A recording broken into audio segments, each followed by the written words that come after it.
Good morning. Hey, Zach, can you hear me okay? Yeah, I can hear you perfect. Perfect. Welcome. Good morning. Morning. How's it Thanks. going? It's going well. So we've got a bunch of people coming into the chat here in a minute or onto the thing. And so we'll let them ask questions kind of as it goes, but they won't be able to talk through all muted. But anyway, well, Zach, it's good seeing you again, man.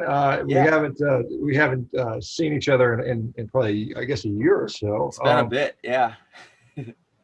Anyway, and Zach got me some nice tennis shoes the other day, these ultra running shoes, which are really nice, and appreciate that. But hey, Zach, let me ask you, for people that don't know, do you still have the world records for the 100 mile for the track and the trail and the treadmill? I mean, you had all three at one time. Are they still intact? Yeah, so some of those have gotten broken just fairly recently, actually. A guy ran 11, 14, 57 for 100 miles and then went just over 105 for 12 hours back in, I want to say that was late April. So that one got broken. And then the treadmill one actually just got broken a couple of weeks ago as well. So I've got a big project coming up this fall that's going to pull me away from 100-mile racing for the rest of this year. But I have some plans in early 2022 to kind of try to I'm not so concerned about the treadmill one. I'm not sure I'll ever do that again. But the outright 100-mile ones, I'm definitely going to be taking some swings at in early 2022. Now that there's essentially like that event has started to grow a lot more. So we're seeing a lot more interest in like events being put on specifically for fast 100-mile times. So you'll have like a lot less congestion on the track because you're not doing like 100 miles inside of like a timed event that goes up to like 6 days or something like that, like where I broke it at. So that certainly helps having like lane one the entire time versus having to go around people that are doing the longer events and things like that. And then the other big one in the running world right now is shoe technology. So like for the last 5 years, there's been like a whole lot of innovation in kind of the midsole compounds in shoes. So as brands are kind of catching up with that, we're starting to see that balance out. But I haven't done a fast 100-miler yet in the new shoe technology. So that should be good for a little bit of a performance boost as well. So I'm pretty optimistic I can get down near low 11 or break 11 hours with all that sort of stuff lining up if I can have a day similar to what I did in 2019. Yeah, I mean, because you said, by having to run outside of people, I mean, it probably added a mile or so or more onto the time, I imagine, something like that. Yeah, Just, I think that it comes out to like a mile and a half if you're in lane two the entire time. And I was definitely in lane one for chunks of the 100-mile record, but I also spent time in lane three and lane two. As you can imagine, like a 6-day event, a 48-hour event, a 24-hour event, people are just kind of basically spread out on what was a 438-meter track. And then track protocol is the passer goes around. So on those turns, if it gets bunched up, you find yourself pushing out. So I'm sure it was like closer to 101, 102 miles total. And to be fair, the guy who broke the record, he did have to do that a little bit as well. It is just the scenario there is everyone's targeting fast 100. And, the fastest person out there, which was him by default, he broke a world record. So he's going to still have to go around people. Just there's going to be less on there. So that event was maybe a little more controlled. And we're starting to see more of that stuff pop up now that some more interest is getting into that. yeah, and the other thing is when you ran it, I mean, you were basically kind of by yourself. You didn't have any competition to push you. I mean, I would assume, is that correct? Yeah, that one was there were some other folks doing 100 miles, but their target goals were quite a bit slower than mine, so there wasn't any like real like head-to-head competition, which that would be the cool thing. The event that got broke at is over in London. So if I do that one next year, likely the guy who broke it will probably do it again, and then we'll probably get if having us two with the two fastest 100-mile times in the world going head to head, we'll probably draw on a couple other people who just want to kind of throw their name into the mix. So then that will also, I think, be a really good thing to kind of push that time down regardless of who ends up finishing in the front. That's nice.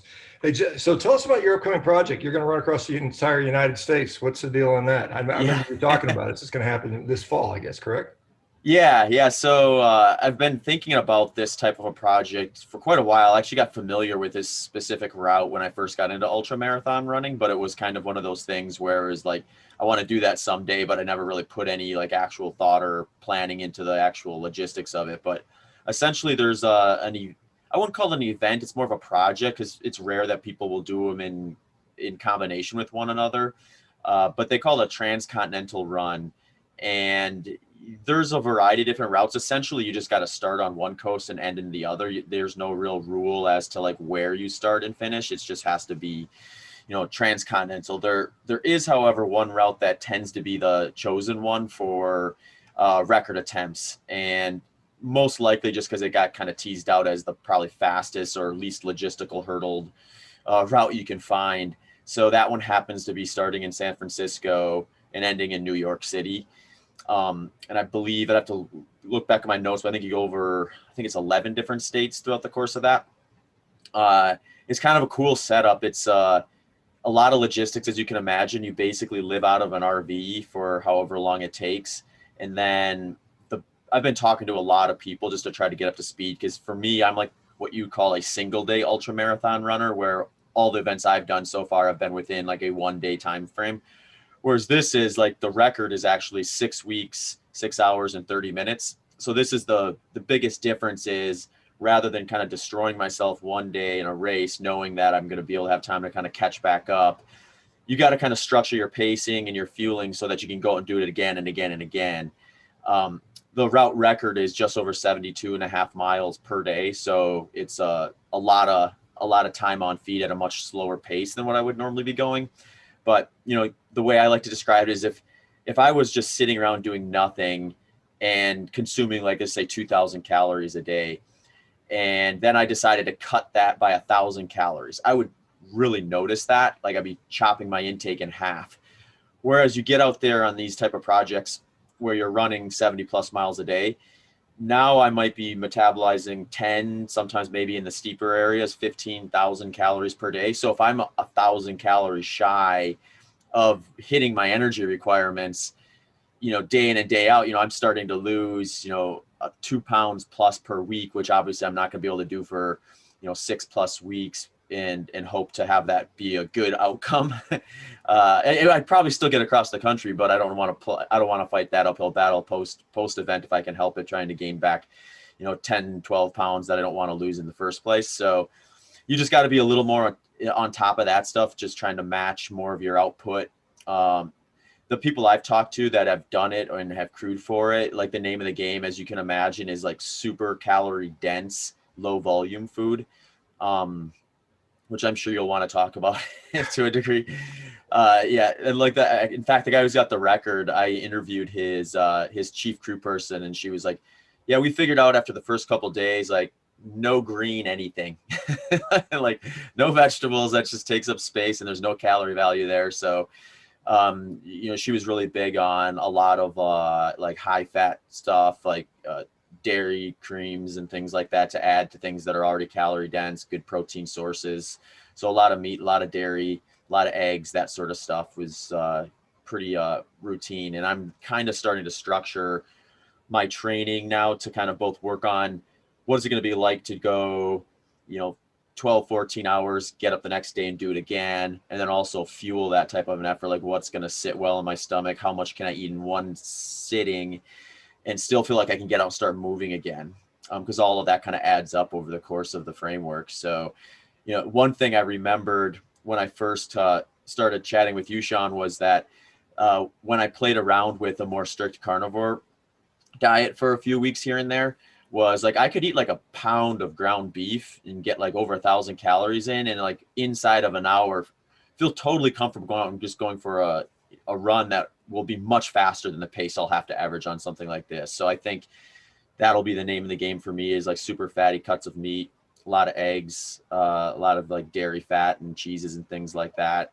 And I'm starting to kind of not that those weren't in my diet, those were very much in my diet before, but I'm also playing around with those higher numbers of it as I kind of have the training simulations to kind of to merit it, I guess. Yeah, Zach, I wonder, it's kind of like one thing I would, maybe investigate is maybe looking into pemmican as it, well, I mean, you don't have to haul your own food. So you have it in the RV, so you may not need it because it's advantage is very lightweight and it's very durable. But I think that, because the Native Americans used to travel tremendous distances, like just like that, they would cover, hundreds and hundreds of miles just on pemmican. So that might be something to consider as part of Yeah. that strategy. But you want to see how you tolerate it first before, obviously, that before you go out and do it, find out you have a GI disaster in the middle of the race. You don't want that to happen. But I wonder, this is the other thing, Zach. I remember you used to tell me that, after these big, long 100-mile efforts, years ago when you were eating more higher carb based approach, you'd have this tremendous leg swelling and pain, couldn't walk for 2 or 3 days, and you kind of sort of more or less solve that. But I mean, you're going to have to solve that situation every day, 70 miles a day. I mean, that's every day. Some days are obviously going to be more distance than others. I mean, when you're running through the mountains, you're not going to go as many miles, I assume. But because the recovery side, how does the recovery side look like? I mean, nutrition is going to play a role, I think, but I mean, how are you going to recover day to day and get ready to run another, tomorrow, it's day 6 and you've just run, 420 miles. What are you going to do tomorrow? How's that going to work? Yeah, so the hope is that like I don't take any days off. Obviously, you got to take what your body can give you, and if I end up in a situation where I need to in order to keep the project going, I'll have to. In fact, Pete Kostelnik, the guy who has the record, he actually did take one full day off. He got a little aggressive early on and hurt kind of the front of where his foot kind of runs up into the shin, so it swelled up really badly, and he had to just like basically elevate it for a day and let it settle down. My hope is to avoid that altogether. And I do think nutrition will probably play a pretty big role in that. I think from my experience, when I go like really low carb, like more strict keto, I notice that like post efforts like this, the swelling and the stiffness, the stuff that like really kind of keeps you from being mobile the following day or days is much lower. It's when I bring carbohydrates back where I notice I have a little more aches, a little more pains.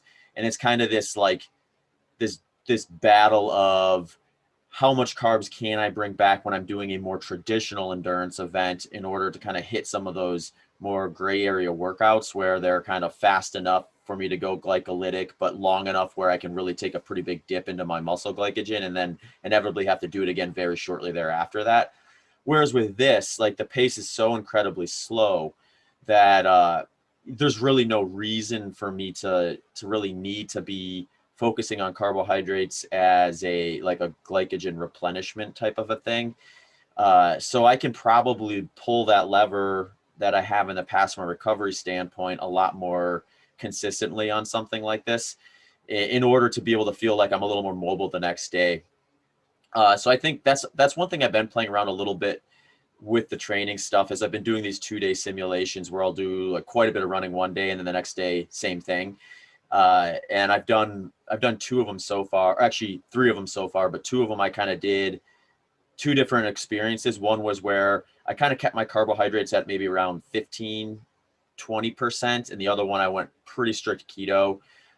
It was less than 100 grams of carbohydrates during the 2-day training block. And I hit I think it was 75 miles between the 2 days.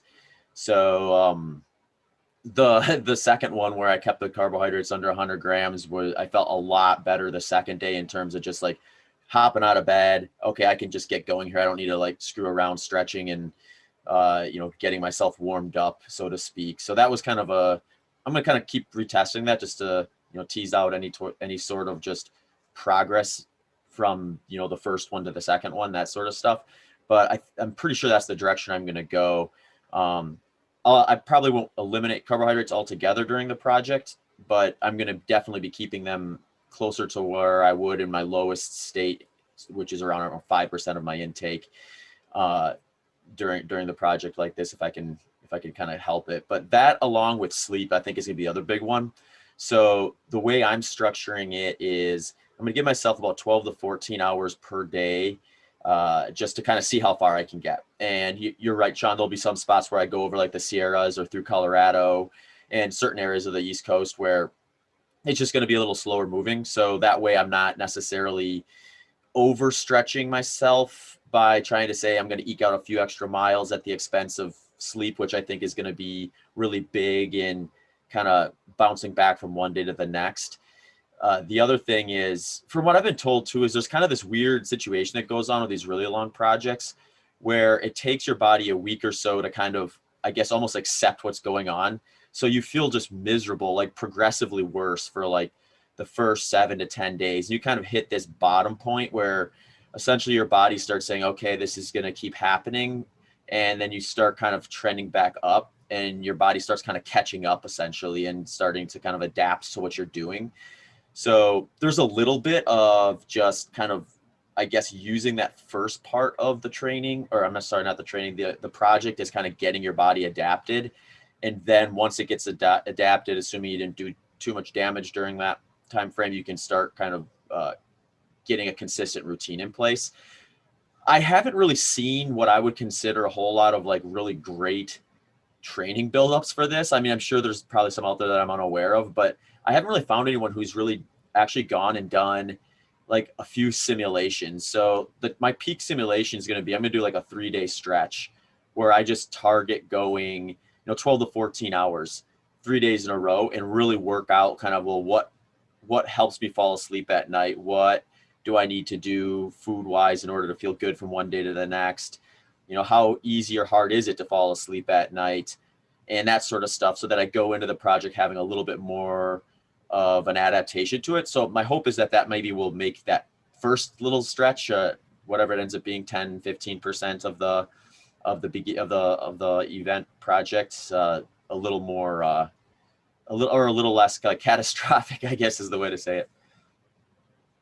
Hey, Zach, I mean, at the beginning you said, you running 12, 14 hours a day, you're metabolizing, 10,000 plus calories. You're going to try to replace, I assume, much of that. That's a lot of food. I mean, how are you going to, how many meals a day are you going to have to eat? I mean, what are you projecting and when are you going to eat? Are you going to take a break during the middle of the run in the day, eat a lunch and keep going? How's that going to work for you? Yeah, so what I'll probably do is I'll wake up and first thing in the morning, I'll probably just have like a really, really high calorie, something maybe even like mostly liquid. So like heavy whipping cream or something like that with like a little bit of protein powder perhaps, and maybe some eggs or something like that, just so I have like a big, like, 1,000, 1,500 calorie just start before anything gets going. And then I'm just going to be kind of just like basically eating like, few hundred calories every hour or so during the day while I'm out there. But I will take like kind of one break in midday and have like a full meal.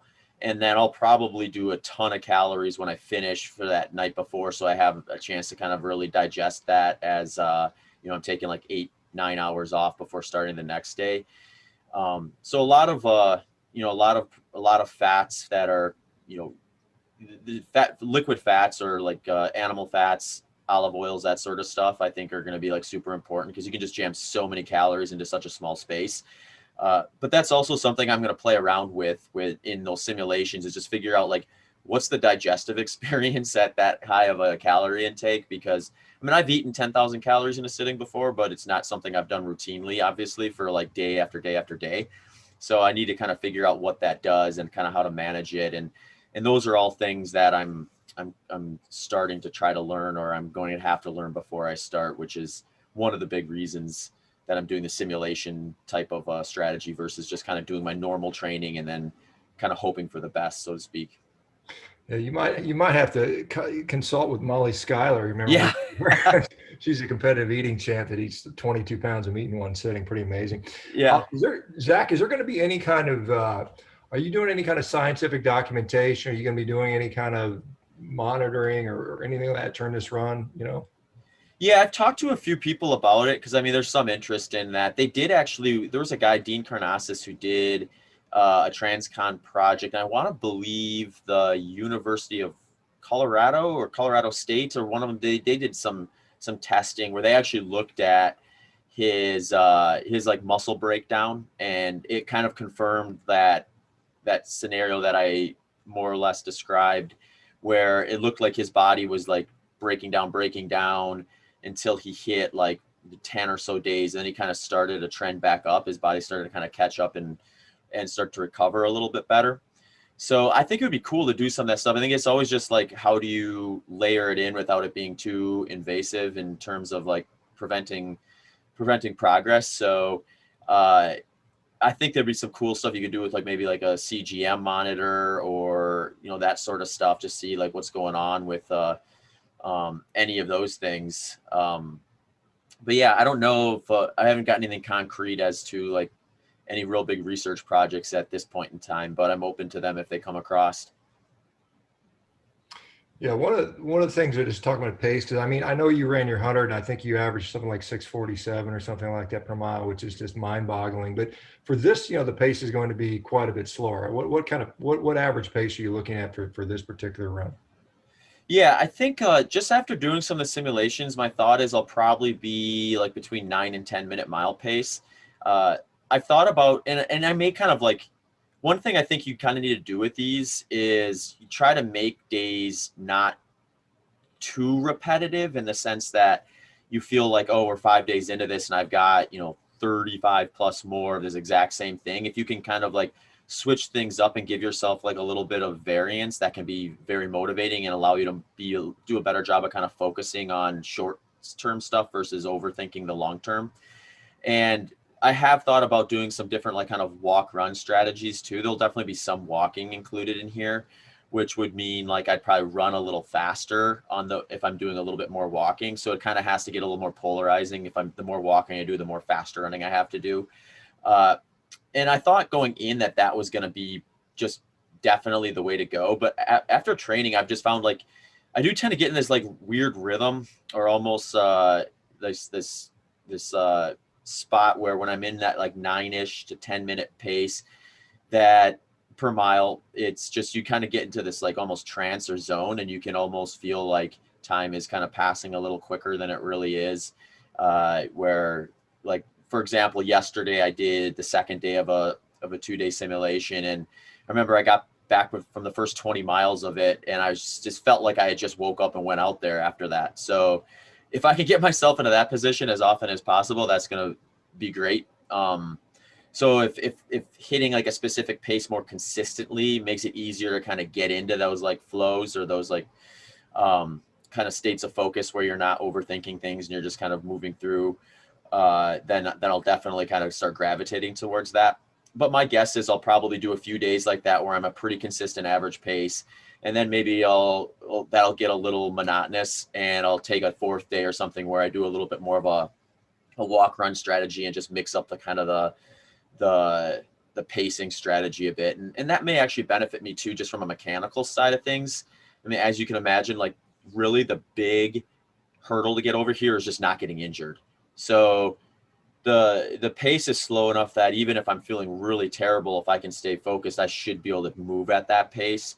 So getting the miles in really isn't the issue. It's staying consistent, staying focused, staying motivated, and then not hurting yourself to the point where you can no longer move fast enough to hit your targets. So I think some range is going to be useful for that. So I'm not just hitting the exact same foot strike, exact same gait every day, day in and day out, and potentially get some sort of, my guess is it would be mostly like ankle, Achilles tendon type stuff that are probably the bigger things to worry about for this type of stuff, but making sure that stuff is, that I stay on top of that.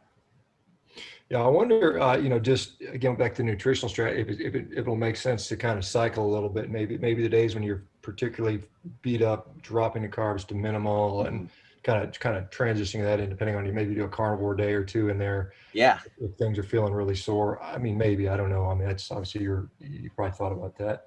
Let me ask you, Zach, what about shoes? Are you gonna how many pairs of shoes are you gonna go through? Are you gonna change shoes out for different terrains, or how's that gonna work? Yeah, so it's basically all pavement. The big thing you have to worry about is actually the camber on the road. So if you run, it's just like slightly crowned. So if you're running on one side of the road the entire way, you're gonna have like your left leg is gonna strike lower than your right leg, and you can get some issues from that. So I'll be paying attention to kind of the outsole wearing. So if you like look on the bottom of a shoe, you can see like where your wear pattern is. And at a tune of 70 plus miles per day, you'll be able to see that after one day.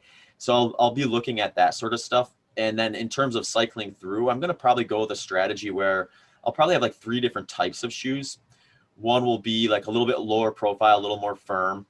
So if I'm dealing with like upper leg issues where it's like a sore quads or my knees are achy or something like that, sometimes I like a little lower profile, a little more firm shoe, because that's just going to make my foot strike a little more exact, because your feet have these really sensitive nerves on them. So if you give it a firm platform, it's going to find the most precise area, which is going to line up with your ideal like kinetic chain from like your feet up to your hips. So if I'm having hip or knee or quad issues, I'm going to probably go with those for a bit just to let that alleviate. If it's like foot, ankle, I might go with a little more of a cushion pair just to relieve that area a little bit more. So I'll have like 3 pairs, one that's lower profile, one that's a little higher, more cushion, one kind of in between. And I'll cycle through those throughout the project, but I'll probably do at minimum, probably 10 to 12 pairs of shoes. I've talked to folks who've done 25 to 30 pairs, which seems a little excessive. I mean, it's a 3,000-mile trek, so 30 pairs of shoes, you'd only be putting 100 miles on each one of those. So you're definitely like leaving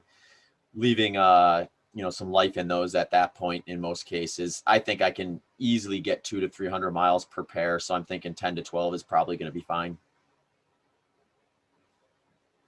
Yeah, Jack, just a couple questions. I know you mentioned, animal fats, maybe olive oil. Somebody's asking about MCT oil. And then the other thing is electrolyte strategy. Yeah. You have electrolyte supplementation Yeah. strategy? Mm-hmm. Yeah, I usually target. So what I'll do is I'll tether the electrolyte intake to how much I'm drinking. So usually for me, like 500 to 700 milligrams of electrolyte for every liter of water I consume keeps me pretty well balanced. So as the way I like to do it then is I can drink to thirst as long as every liter of water I consume has that 500 to 700 milligrams in it. That way, if I get into a hotter section or I'm just more thirsty for whatever reason, I'm drinking an extra liter per hour. I'm making sure I'm not diluting the electrolytes by having that extra 500 to 700 milligrams with that additional liter. I've been using Elements products for that. They got, super high concentrated in those little packets.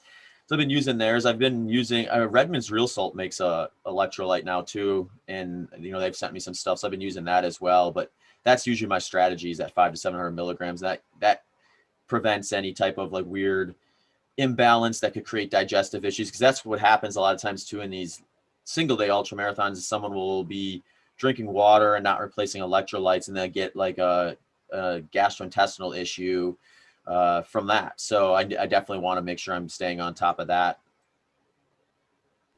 Yeah, and just I guess for another question here, shoe. What shoes are you gonna wear? Are you gonna wear ultras, or what are you gonna wear? Yeah, I'll probably do. So the 3 models I'm probably going to end up taking is going to be the Escalante Racer, the Torin, and the Rivera. So Escalante Racer is a little more firm, a little more low profile. Torin is a little more moderate cushion, little softer step and feel. And then the Rivera is it's moderate cushion, but it's a little firmer than the Torin. So feels a little softer, a little more shoe than the Escalante Racer, but not nearly as kind of cushiony as the Torin is. But those are the 3 that I'm likely going to end up going with.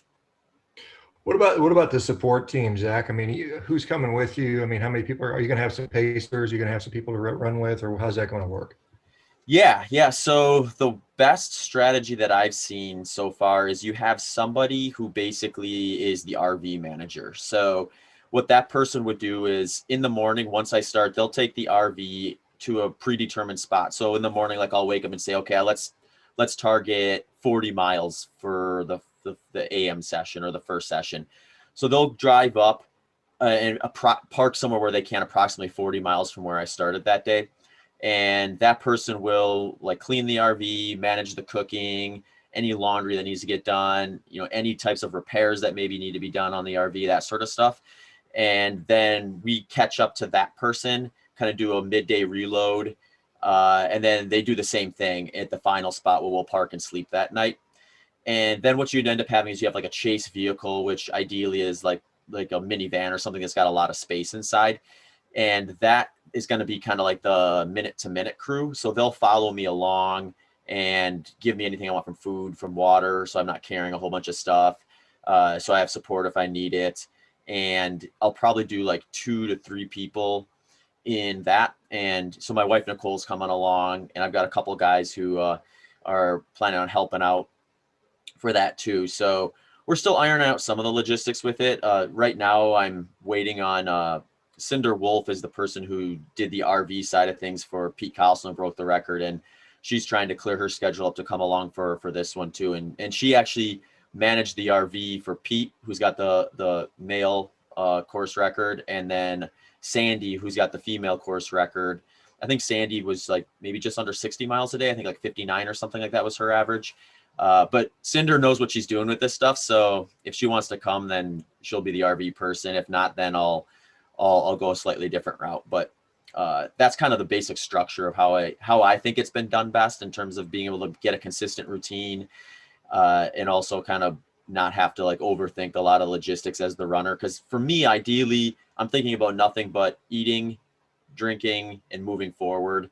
And if you can just like you divide up the tasks to the crew to do everything else, then there's no distractions, and it's a little easier to kind of stay focused. That's the advice I've gotten from everyone I've talked to that's done it so far. So that's kind of the way we're trending. But Nicole will be running parts of it with me. Some of my other crew will too. There's people who will just jump in as we move across the country too, and people are more than welcome to join in for a few miles wherever they want. I just told them to just bring me a bunless hamburger as payment. But yeah, so there'll be people out there kind of joining in sporadically, and then my crew will be running with me too from time to time. Hey, Zach, are you going to, well, I mean, listening to music, listening to podcasts, I mean, what's going to keep your mind occupied for, 14 hours a day? I mean, how's that going to work? Yeah, I'll probably do a blend of podcasts and music. And then the third one will be when anyone's running with me. So that's one thing I've also been practicing a little bit with the simulations is like yesterday, for example, I went out and I did 20 miles by myself, and part of it I listened to a podcast, part of it I listened to music. And then Nicole ran with me for another 10 miles after that. So it was like, I was never going too far without something that was changing, which kind of allows me to just focus on like, all right, these next, say 10 miles, I'm going to listen to music, then I'll make a change. So then I'm focused on just getting to that 10-mile mark versus thinking about too many other things beyond that. So having that in the rotation, that will be really useful. Just wondering, what are you going to be streaming this, or is there somebody that can kind of follow along, or is there going to be a website that they can update to follow your progress? Yeah, so the big kind of drive with this, I'm doing it for an organization called Fight for the Forgotten, and Justin Wren, their founder, has done a lot of like charitable work for like building wells over in the Congo, all sorts of different like humanitarian effort type things with that. And they're looking at doing a pretty big documentary, if we can pull it off, that would essentially have a photographer follow along most of the way. And if that happens, then we'll have just a ton of content that we'll be putting up throughout the project, and then eventually putting together some sort of documentary or mini series of things like that. So that's kind of our high end hope or goal, is to have that happen. If not, or even if that does, I'll also be doing a lot on Instagram and probably on YouTube as well, kind of throughout it. There'll be parts of the day where I'm moving slower or walking, and I'll be checking in, giving updates, how I'm feeling, how things are going. I'll try to do some live streaming stuff around like at the end of the day, during dinner and stuff like that, so people can kind of get a feel for like what's happening behind the scenes from like food and nutrition, that sort of stuff. My hope is that I can do enough of that so people, if they follow along, can get the whole picture and see like kind of how everything's happening, both behind the scenes as well as I'm out there on the road moving across. So that'll be part of it for sure.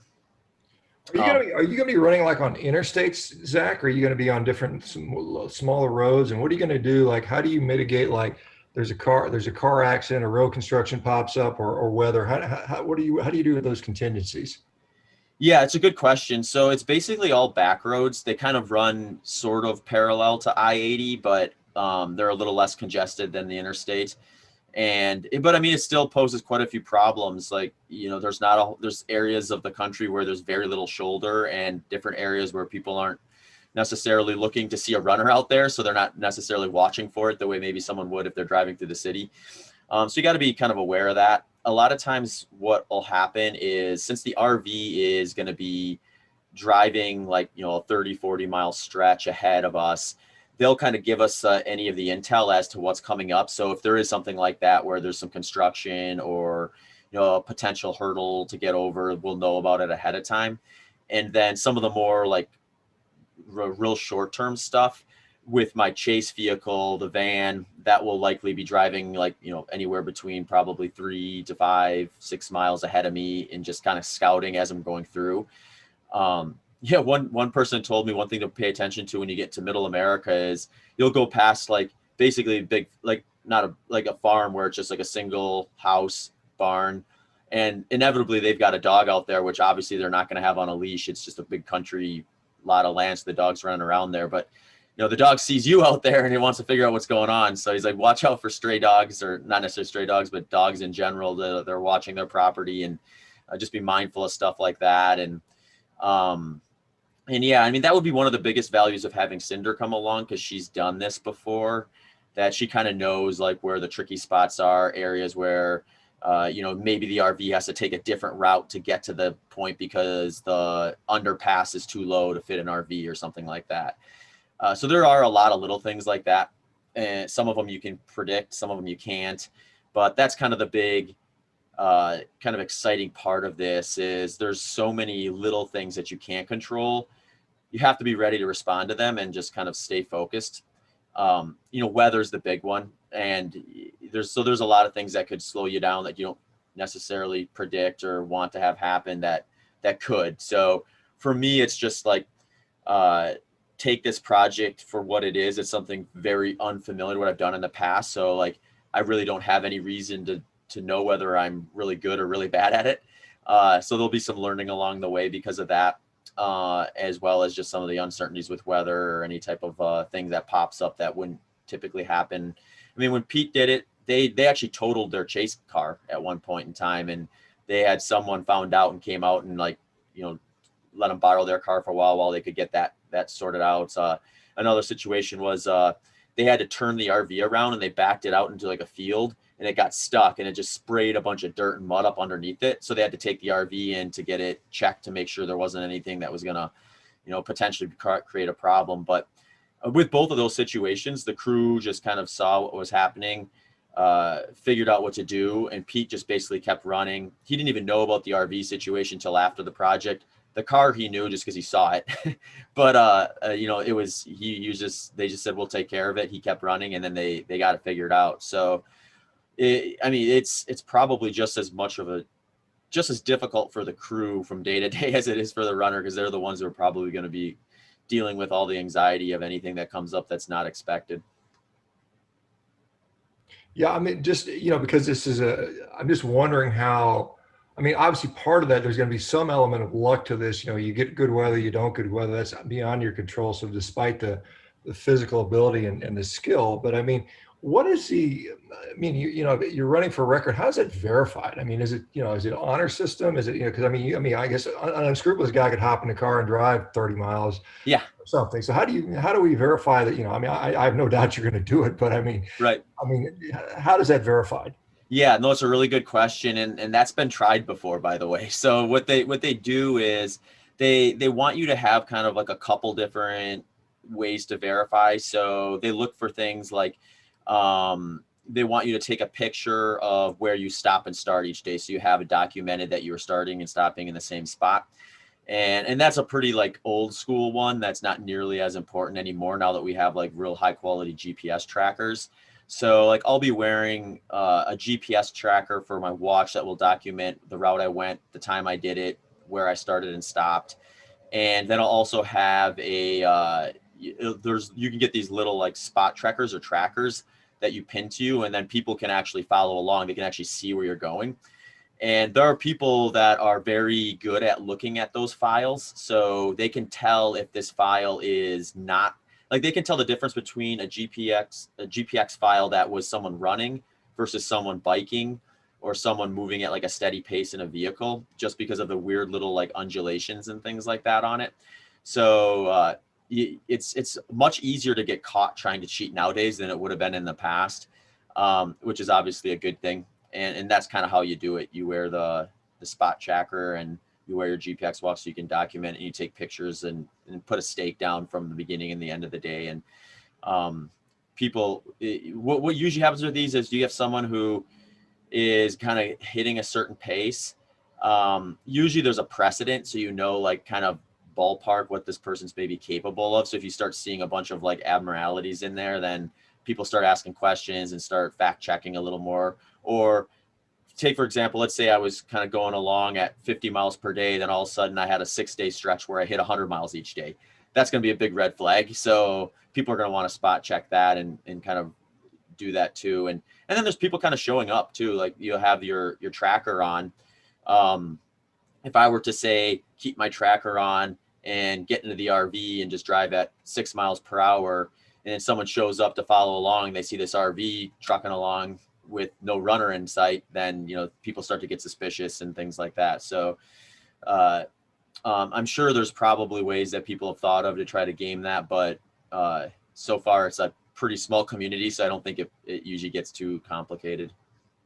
Exactly. I'm going to shift gears a little bit. So, I mean, obviously you set world records, you do what it takes to push yourself that hard. How do you get to the point, you're on day 26 and you're tired and you've been doing it for long? I mean, what do you do? What kind of self-talk or, mental things are you doing? Because, when it sucks, it's, even though you're super prepared and trained and fit, there's going to be a point where it's going to get tough. And how do you get to that world-class performance?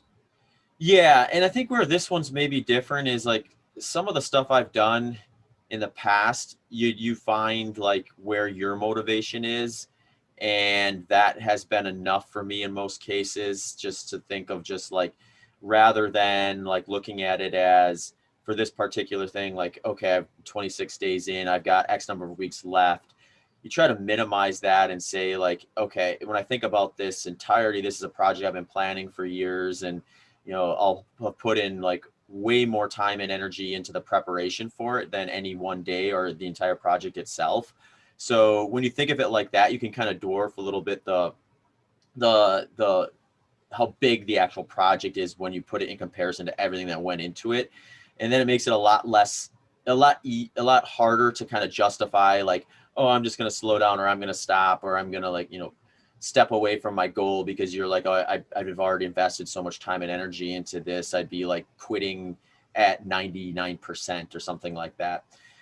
The other thing is, since I'm doing it for Fight for the Forgotten and the charity, there's just a lot of like external motivation, because it's not just, about my own personal efforts. Obviously, the faster I get across the country, the more people are probably going to pay attention and the more awareness I'll bring them.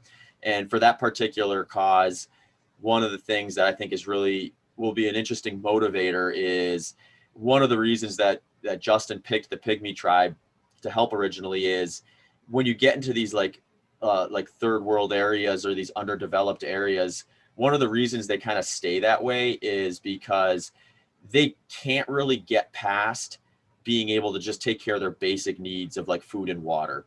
So like for the Pygmy tribe specifically, like the women would basically go gather water, and it would take them all day. So like they had no choice but to do that, because obviously they needed water, they needed clean water, sanitary water. And like, so half of their tribe essentially needed to spend all their waking hours basically gathering that and bringing it back. And, when you spend your whole day just doing that, you don't have any time to like, start something that's a little more concrete and start development. So he's like, if we can get them wells and essentially free up that whole half of their tribe to be able to start focusing on other things like regenerative farms and things like that, then now they can start kind of building a community, building some more development, and get to a point where they're not just meeting their basic needs. So for me, it's like, obviously I could quit at any moment during that, but I have to do that in the sense where like my mind is going to go to when that Pygmy tribe member woke up in the morning, they didn't have a choice whether to go and gather water or not. It was, they do it or they die. So like thinking of it in that perspective, I think is just going to be a little bit more of a motivator to kind of keep things moving when I don't want to, and kind of stay focused when it becomes a little easier to try to get distracted or feel like it's, kind of getting monotonous. Yeah, I mean, I assume, like I said, there's, like you said, you have built-in walk periods built in for maybe when you don't feel is good. Is there going to be are you planning on doing, I mean, I'm sure you have targeted goals where I'm going to reach this town by this day. Are you planning any events around those, like, you know, at the whatever 2 week point, 3 week point? Are there any kind of predetermined, like we're going to have a little meetup or PR type stuff? Yeah, the way I'm kind of going to go about it is any type of meetup or PR stuff is welcome, but we prefer it to be while I'm out there moving. So if they want to join in and do that stuff, that's great. But really, when you look at it, for if I were to say like do like an hour presentation or something like that, that's an hour less of moving time. So from a performance standpoint, that stuff is kind of like it's better to be done, I think, prior to and after as much as you can. So I'll be doing a lot of stuff around like the pre-event promotion things, some stuff down in Texas and then in California, and in Arizona. And then once it starts, though, it's going to be basically all just moving, eating, and sleeping for me. And then, tuning in virtually with like the social media stuff that I can actually do while I'm moving forward that are actually probably welcome distractions when you think about it, when you're out there just doing the same thing over and over again. Like looking forward to, like going live on Instagram could be like a benchmark to try to hit for the day and stuff like that. Or knowing that there's going to be a running group that's going to come out and run with me for like 5 miles or something like that when I go through a certain city. Those sort of things I think will be valuable. And then the local like news and some of the national news story type stuff that will come from it. That'll probably be mostly done again while I'm moving, or perhaps when I'm done for the day, if they want to catch like, what do you do to get ready before bed and that sort of stuff. So that's how I'm kind of going about it at the moment. Yeah, I wanted to ask a little just more on the recovery side of it. Are you planning on using like cryo, compression, massage? I mean, what's the end of the day your wind down, get ready for the day going to look like typically? Yeah, I think I'll probably do some sort of compression, like some sort of like Normatec boot type thing for try to get my legs up and elevated. Cause I think that swelling, and that's what's really kind of makes it tough is if you get too much of that, then, that's what's going to keep your legs from kind of moving fluidly. And then that could potentially create an injury. So I think sleep is going to be the big thing. Keeping my legs elevated while I'm not running is going to be useful. Normatec boots. I think some of the other stuff would be great if I had better access to it. The hard part is just like, how do you get the cryotherapy or like ice baths and things like that, which I think would probably be useful tools if I was able to get them. But the ice bath thing might be doable. I guess we could set up some sort of tub and go that route. So that's something I hadn't really given too much thought of that I'll maybe play around with now that you mentioned it. But yeah, so that's kind of where I'm thinking. Oh, but yeah, stretching and things like that. So when I talked to Pete, he had one of his crew actually was a sports masseuse, so he definitely had some help with that. And he would basically get stretched the morning before he'd start, and then midday when he was between his two kind of blocks for the day. So I'm going to kind of take that as it comes.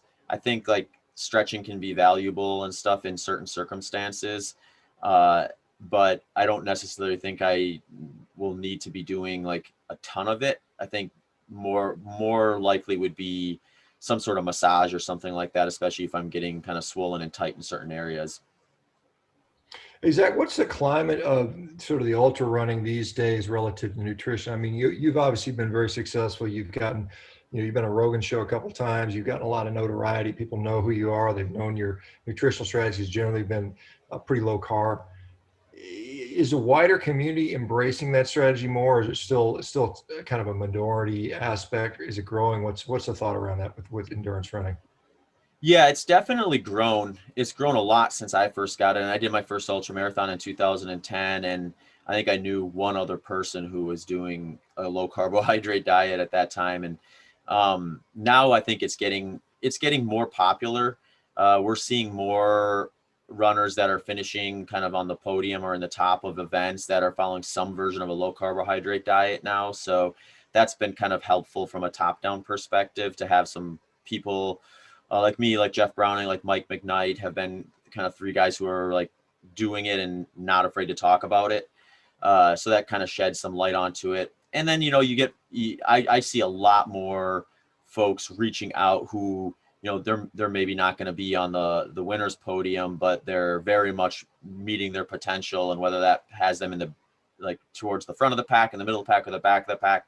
It's all individual at that point. It's all about like making progress and improvements yourself. So I've been seeing a lot more folks kind of in those areas, trying out and having some success with the low carbohydrates. So we're seeing a lot more interest from just like the group itself, which I think makes perfect sense. I mean, we're talking about races that are typically taking people, the goal events for a lot of people in the United States is a 100-mile race. And I mean, that's going to take most people 20 to 30 hours to finish, especially on these trail races. And 20 to 30 hours of low intensity cardio can easily be fueled by fat.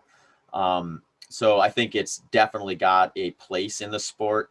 The position paper is based on like what very little research we have specific to single day ultramarathon. So they're doing a lot of extrapolating forward from like, more like Olympic distance stuff or like 50K, like race walking type stuff, which, I mean, you can take some value to that. You can put some value to that. And there's certain variables that are worth paying attention to there. But the way I look at a lot of this is like, there's a ton of variables that we know about, and how they impact one person is going to be different than someone else. And then there's tons of more variables that we don't even know about. So when we're getting into some of these sports like ultramarathon, where like, you're just not going to have like a ton of really good research on exactly what is going on from mile 80 to mile 100, to be like totally dogmatic towards like a moderate or high carbohydrate diet, the way that you'd maybe see in some of the shorter distance events, I think is kind of silly, and it's missing an opportunity for a lot of people who could otherwise do better with a lower carbohydrate approach. And I think we're seeing that because people recognize that, and they recognize the limitations that we have in research in this sport, and they also recognize the potential benefits of being able to rely on a more kind of steady, unexhaustible fuel source for an event that's going to take you all day to finish. Hey, Zach, there's been I know a recent paper came out looking at people engaged in prolonged endurance activity, I think with regard to cardiovascular health, and actually surprisingly showed a negative outcome. Does that concern you? I mean, do you think there's anything you can do to mitigate that? I mean, is that something that the community is saying, hey, wait a minute, all this running may be hurting our health, and it may be dependent upon, I don't know, nutritional strategy or some other factor? What are your thoughts on that? Yeah, it's interesting. I haven't had a chance to really go through that paper closely to see exactly like what controls they put in place. But my first thought would be like, so many people I think use or see running as this vehicle to like erase a mistake versus just like a health endeavor that goes along with a healthy diet. So it's like, oh, well, I ran 4 miles, therefore I get these 2 cupcakes, or I ate these 2 cupcakes, therefore I'm running 4 miles. So I always wonder like how that all interplays, if there's like a component of negative behavior being justified by the act of running. Whereas I don't think a lot of people are saying like, I went into the gym for 30 minutes of this strength session and therefore that justifies, I mean, I'm sure there are, but like, there's like really egregious, like hyper palatable food sources, because you just don't necessarily consider that like a big calorie expense. And those folks are maybe looking to build muscle anyway. So I guess I'd have to look at it closer to see if that was controlled for. But I do think even independent of that, there is probably some reason to be concerned with any of this stuff. I mean, we've had folks have issues, cardiovascular issues on race courses. I mean, a lot of it's been due to like hyponatremia and things like that versus any likely dietary thing. But there could be other things going on, like I guess like hardening of arteries that could be a product of excessive running and things like that, or just increases in certain risk factors that would otherwise maybe be a little bit lower. So I think of it, it's probably like, I think running generally is a healthy activity that's going to increase your longevity. You can take it to the extreme, which I certainly do, but I've also done it pretty gradually. So, my hope is that since I didn't, go from say just barely running to running ultra marathons, that my body had a chance to kind of gradually adapt over the years, so I can actually support the types of workload that I'm doing and that sort of stuff. But if I'm honest with myself and everyone else, which I totally am, it's like, I don't necessarily see going out and racing 100 miles as a big health movement for me. If anything, I'm fighting an uphill battle to try to remain healthy within the context of chasing that passion. So some of it is also just like, well, what do I want to be doing with my energies, and what's it gets me excited to do this stuff? And for me anyway, I think like the racing and the competitive component of it is worth whatever potential maybe trade-off there would be. But that's kind of, I guess, my long-winded guesstimate at that.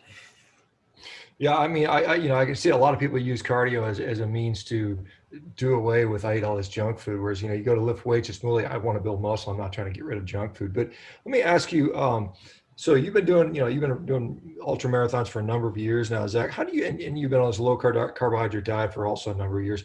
How do you feel physically? Do you feel like you're at your peak to do this type of thing? Do you feel like you did it better 3 or 4 years ago, or where do you feel like physically now that you're, I mean, you're not old, but you're a little older than you were 5 years ago. So where do you feel about that as far as your physical abilities right now? Yeah. So I'm 35. I'm definitely at what I would consider a really prime age for like single day ultra marathons. Part of it is you get this kind of weird balance where you have enough time in the sport where you just really know all the mistakes. You've made a lot of the mistakes and you've corrected for them, and you've really kind of fine-tuned your process to the point where you run 100-mile with a lot fewer setbacks. So you kind of have that wisdom that comes with doing a lot of it, but you're not so old that you're starting to lose a step. For something like this, actually, for a transcontinental project, I actually wouldn't mind being a little bit older. I think this is such low intensity that just like the more lifetime volume you have, that hasn't created any sort of negative situation. Obviously, if like your training from years past has introduced weird injuries and things that you're going to have to fight an uphill battle to get over with something like this, that would be a problem. But I think I'm actually at a pretty good age for it for the most part.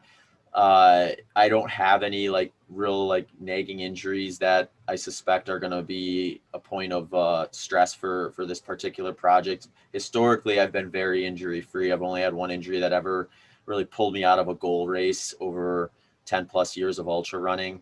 So that's been kind of helpful, just having that consistent training over the years and not having big layoffs due to injury and sickness or anything like that. So I think it's the right time. I think I've got enough experience to kind of know how to navigate mistakes and how to kind of frame my mind when they come up, that I've got that side of things taken care of, but I'm still young enough to bounce back from one day to the next without giving up too much on that front. Awesome, Zach. When is the start date? You said in San. Do you know specifically where it's supposed to start, exactly what day, and then optimally where and when's it going to finish? Yeah, so I'm still getting some of the logistics ironed out so I have everything prepared. But September 1st is the date we're looking to launch it at, but it would definitely be early September, and it will start at City Hall in San Francisco and then end City Hall in New York City. Hopefully just around 6 weeks or so. Yeah, ideally, yeah. So I'll have more stuff up on.